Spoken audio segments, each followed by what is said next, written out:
भारत माता के, भारतीय जनता पार्टी के नीचे गिरते कांग्रेस सरकार के है विकारा, नीचे गिरते कांग्रेस सरकार के है विकारा।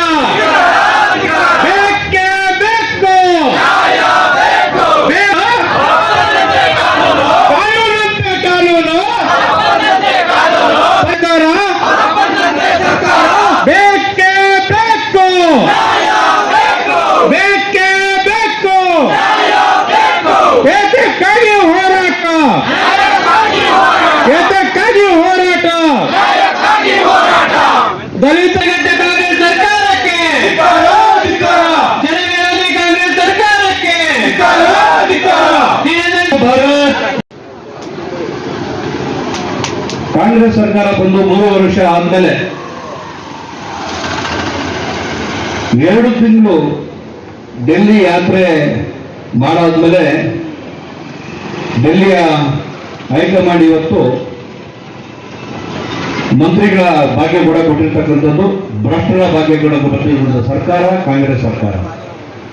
ನಾಗೇಂದ್ರ ಇವತ್ತು ಬೆಳಿಗ್ಗೆ ಸುದ್ದಿಗೋಷ್ಠಿಯನ್ನು ಕರೆದಿದ್ರು. ನಾವು ಸುದ್ದಿಗೋಷ್ಠಿಯನ್ನು ನಾನು ನೋಡ್ತಾ ಇದ್ದೆ. ಅವರು ತುಂಬಾ ಖಚಿತವಾಗಿ ಹೇಳ್ತಾ ಇದ್ರು, 187 ಕೋಟಿ ಅಕೌಂಟಿಂದ ಟ್ರಾನ್ಸ್ಫರ್ ಆಗಿತ್ತು. ಅದರಲ್ಲಿ 100 ಕೋಟಿ ನಮ್ಗೆ ಗೊತ್ತಾಗಿದ್ದ ತಕ್ಷಣ ಅಕೌಂಟಲ್ಲಿ, ಬೇರೆ ಅಕೌಂಟಲ್ಲಿ ಯಾವಾಗಿದ್ದ ಅಕೌಂಟಲ್ಲಿ ನಾವು ಫ್ರೀಸ್ ಮಾಡಿದ್ವಿ. ನಾವು ಫ್ರೀಸ್ ಮಾಡೋಕ್ಕಿಂತ ಮುಂಚೆನೆ 87 ಕೋಟಿ ಹೈದರಾಬಾದ್ಗೆ ಟ್ರಾನ್ಸ್ಫರ್ ಆಗಿಬಿಟ್ಟಿತ್ತು. 87 ಕೋಟಿನ ಸುಮಾರು 800-900 ಅಕೌಂಟ್ಗೆ ಡಿವೈಡ್ ಮಾಡಿ ಟ್ರಾನ್ಸ್ಫರ್ ಆಗಿ ಎಲೆಕ್ಷನ್ಗೆ ಉಪಯೋಗಿಸೋಕೆ ತಂದುಬಿಟ್ಟಿದ್ರು ಅಂತ. ಭ್ರಷ್ಟಾಚಾರ ಏನು ಅಕೌಂಟ್ ಅಲ್ಲಿ ಟ್ರಾನ್ಸ್ಫರ್ ಆಗಿರ್ತಕ್ಕಂಥ ಅಧಿಕೃತವಾಗಿ ಇವತ್ತು ಬೆಳಿಗ್ಗೆ ಅವರು ಒಪ್ಕೊಂಡಿದ್ದಾರೆ.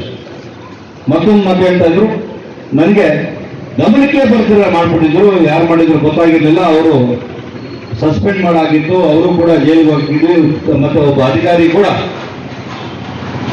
ಆತ್ಮಹತ್ಯೆ ಮಾಡ್ಕೊಂಡು ಹೋಗ್ಬಿಟ್ರು ಅಂತಕ್ಕಂಥದ್ದು ಅಧಿಕೃತವಾಗಿ ಇವತ್ತು ಅವರು ಹೇಳಾಗಿದೆ.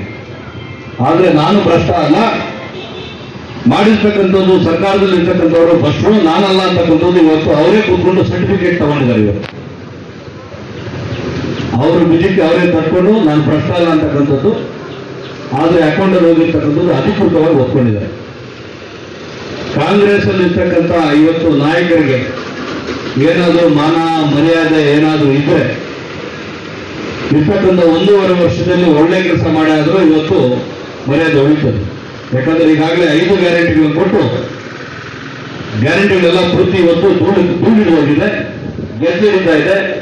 ಎಲ್ಲ ಹೆಣ್ಮಕ್ಳೆಲ್ಲ ಕಾಯ್ತಾ ಇದ್ದಾರೆ. ಹೆಣ್ಮಕ್ಳಿಗೆಲ್ಲ ಮಾಡಿರ್ತಕ್ಕಂಥ ನೀವೆಲ್ಲ ಮಾತನ್ನ ಏನು ಕೊಟ್ಟು ಅವ್ರು ಮಾಡಿರ್ತಕ್ಕಂಥ ದ್ರೋಹ ಏನಿದೆಯಲ್ಲ, ಎಲ್ಲ ಹೆಣ್ಮಕ್ಳಿಗೆ 2,000 ಅಂದ್ರೆ ಮೋಸ ಮಾಡಿದ್ದೀರಾ, ಅಕ್ಕಿ ಕೊಡ್ತೀವಿ ಅಂದ್ರೆ ಮೋಸ ಮಾಡಿದಿರಾ, ಬಸ್ ಪ್ರಯಾಣ ಫ್ರೀ ಅಂತ ಹೇಳ್ಬಿಟ್ಟು ಡಬಲ್ ಬಸ್ ಮಾತ್ರ ಭಾಗ್ಯ ಕೊಟ್ಟಿದ್ದೀರಿ. ಎಲ್ಲ ಯುವಕರಿಗೆ ಅವರಿಗೆ ಕೆಲಸ ಇರ್ತಕ್ಕಂಥದ್ದು 3,000 ಕೊಡ್ತೀವಿ ಅಂತ ಹೇಳೋದು ಅದು ಮೋಸ ಮಾಡಿದಿರಾ. ಕರೆಂಟ್ 200 ಯೂನಿಟ್ ಕೊಟ್ಟಿರ್ತಕ್ಕಂಥದ್ದು ಮೋಸ ಮಾಡಿದಿರಾ.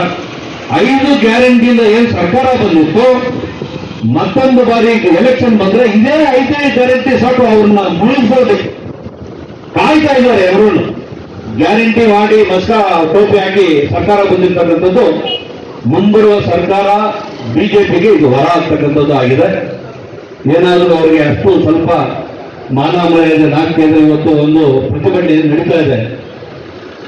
ಈ ಪ್ರತಿಭಟನೆ ಫಲವಾಗಿ ಅವರು ಇಮಿಡಿಯೇಟ್ ಆಗಿ ಏನಾದರೂ ಅವರು ರಾಜೀನಾಮೆ ತಗೊಳ್ಳಿಲ್ಲ ಅಂತ ಹೇಳಿದ್ರೆ ಏನು ಅಸೆಂಬ್ಲಿ ಕರೆದಿರ್ತಕ್ಕಂಥದ್ದು, ಮಳೆಗಾಲದ ಏನು ಅಧಿವೇಶನ ಕರೆದಿರ್ತಕ್ಕಂಥದ್ದು ಮತ್ತೆ ವೇಸ್ಟ್ ಆಗುತ್ತೆ, ಕೋಟ್ಯಾಂತರ ರೂಪಾಯಿ ವೇಸ್ಟ್ ಆಗುತ್ತೆ. ಈಗಾಗಲೇ ಪಾರ್ಲಿಮೆಂಟ್ ಅಲ್ಲಿ ಕಾಂಗ್ರೆಸ್ನವರ ಭಾಗ್ಯ ಪಾರ್ಲಿಮೆಂಟ್ ಇರ್ತಕ್ಕಂಥ ಅಧಿವೇಶನ ವೇಸ್ಟ್ ಮಾಡಿ ಹಾಳು ಮಾಡಿಟ್ಟಿದ್ದೀರ. ನಿಮಗೆ ಏನಾದರೂ ಮಾನ ಮರ್ಯಾದೆ ನಾಚಿಕೆ ಇದ್ರೆ ಇಲ್ಲಿ ಅಸೆಂಬ್ಲಿ ನಡೀಬೇಕು ಅಂತ ಹೇಳಿದ್ರೆ ಕೂಡಲೇ ರಾಜೀನಾಮೆ ಕೊಟ್ಟು ಜನರ ಉದ್ಧಾರಕ್ಕಾಗಿ ಕಲ್ಯಾಣಕ್ಕಾಗಿ ಏನು ಅಧಿವೇಶನ ನಡೀತದೆ ಅದನ್ನು ನಡೆಸ್ಕೊಡ್ಬೇಕಂತ ಆಗ್ರಹ ಮಾಡ್ತೀವಿ. ಕೊಡ್ಲಿಲ್ಲ ಅಂತ ಹೇಳಿದ್ರೆ ಅಹೋರಾತ್ರಿ ಧರಣಿ ಏನು ಅಧಿವೇಶನದಲ್ಲಿ ಶುರು ಮಾಡಿದ್ರೆ ನಾವು ಕೂಡ ಈ ಚಿಕ್ಕಬಳ್ಳಾಪುರ ಜಿಲ್ಲೆಯಲ್ಲಿ ಕೂಡ ನಾವು ಕೂಡ ಅಹೋರಾತ್ರಿ ಧರಣಿ ಇಲ್ಲಿ ಮಾಡಿ ಕೂತ್ಕೋತೀವಿ. ನಾವು ಕೊಡಲೇಬೇಕು ರಾಜೀನಾಮೆ ಅಂತಕ್ಕಂಥ ಆಗ್ರಹ ಇದೆ. ಹೀಗಾಗಿ ದಯಮಾಡಿ ಸರ್ಕಾರದ ದುಡ್ಡನ್ನ ವೇಸ್ಟ್ ಮಾಡಬೇಡಿ. ಅಧಿವೇಶನ ಟೈಮ್ ವೇಸ್ಟ್ ಮಾಡಬೇಡಿ, ಇಮಿಡಿಯೇಟ್ ಆಗಿ ರಾಜೀನಾಮೆ ಕೊಡಬೇಕು ಅಂತ ಆಗ್ರಹ ಮಾಡ್ತೀನಿ. ಧನ್ಯವಾದಗಳು. ನಮಸ್ಕಾರ.